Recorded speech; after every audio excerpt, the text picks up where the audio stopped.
eski olanları at demiştim sana. Çünkü yeni kitapların gelecekti. Melek Üzüm moved into this two-bedroom apartment when her son was 1 year old.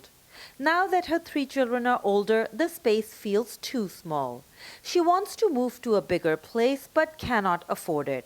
The influx of Syrian migrants has driven the rents in her neighborhood higher. Onu komşulardan hep çok arkadaşlardan duyuyorum. Evet, doğruymuş. There's an apartment across the street for 800 liras. There's a basement right here they are renting for 600 liras. They've driven the rent up so we can no longer afford it. Her landlady, who has stopped by, is eager to chime in. She has her own grief with Syrians.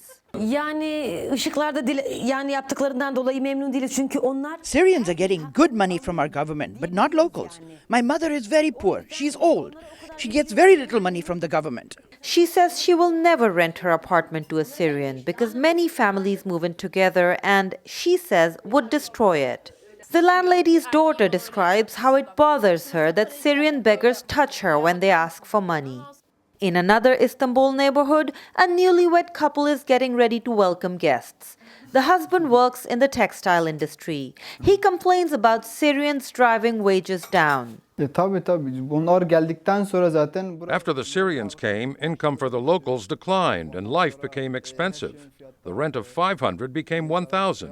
Such feelings of resentment against Syrians are rising among low-income Turks, particularly in Istanbul. Turkey has seen a huge influx of migrants over the last 4 years, and low-income housing and low-paying jobs have faced the biggest impact.